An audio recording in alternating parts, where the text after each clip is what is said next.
اس میں تو کوئی شک نہیں ہے کہ ہماری کرکٹ ٹیم نے بہت ہی بری پرفارمنس دی ہے اور اس پر غصہ بھی ہے، افسوس بھی ہے اور تھوڑا سا رنج بھی ہو رہا ہے کہ صدمہ ہو رہا ہے کہ اتنے سالوں تک کرکٹ پر ہم اتنا خرچ کرتے آئے ہیں. کھلاڑی بھی یہ شکوہ نہیں کر سکتے کہ ہمیں اس میں مالی فوائد نہیں مل رہے. آزادی بھی دی ہوئی ہے، لوگ ہیروز بھی مانتے ہیں اور محبت بھی کرتے ہیں، پیار بھی کرتے ہیں، عزت بھی دیتے ہیں عوام اپنے کھلاڑیوں کو. لیکن اس کے باوجود بھی اگر رزلٹ ایسے آنے ہیں اور جو باتیں ہم سن رہے ہیں اگر یہی باتیں صحیح ہیں تو پھر یقیناً ہمیں بہت کچھ تبدیل کرنے کی ضرورت ہے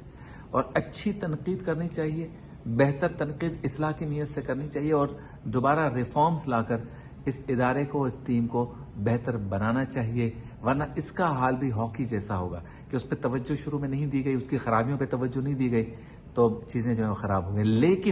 لیکن اتنی بری پرفارمنس کے باوجود بھی مجھے، آپ کو، ہم میں سے کسی کو بھی یہ حق حاصل نہیں ہے کہ ہم اپنے قومی ہیروز کی بے عزتی اس طرح سے کریں کہ ان کی بیوی بچوں کے سامنے ان کے والدین کو ہم گالیاں دیں.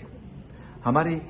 ٹیم کے فاسٹ بالر حارث رؤف کو ان کی بیگم کے سامنے ان کے ماں باپ کو گالیاں دینے کا واقعہ ہوا. یہ واقعہ امریکہ میں ہوا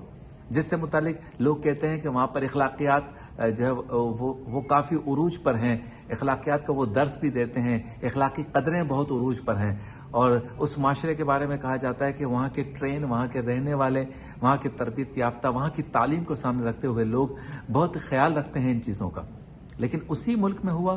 اور اندازہ یہی ہے کہ اس ملک میں رہنے والے نے کیا اور اسی طرح سے کیا جس کا میں نے تذکرہ کیا. جو میڈیا میں رپورٹس ہوا اور جو دیکھا ہم نے کہ ان کی زوجہ کے سامنے جو ہے ان کی ماں کی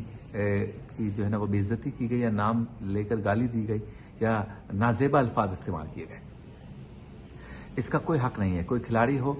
یا ہمارے ملک کا کوئی بھی ہیرو ہو، اگر آپ کو وہ اچھا نہیں لگتا، اس کی پرفارمنس اچھی نہیں لگتی، وہ کسی بھی شعبے سے ہو، تو یہ رائٹ کسی کو بھی نہیں ہے کہ وہ اس ہیرو کی یا اس کھلاڑی کی، وہ اس اداکار کی، اس عالم کی یا جو بھی ہمارے نامور لوگ ہیں، شخصیات ہیں، ان کی جو ہے وہ انسلٹ کریں ان کی فیملی کے سامنے اور نام لے کر ماں باپ کو یا بھائی بہن کو یا بیوی بچوں کے نام لے کر ان کو گالی دیں. اور یہ بہت ہی کنڈیم کرنے والی بات ہے، بہت ہی افسوسناک بات ہے. اس کی مذمت کرنی چاہیے، میں بھی مذمت کرتا ہوں، آپ بھی کریں اور معاشرے میں اس رجحان کو ہم نے ختم کرنا ہے.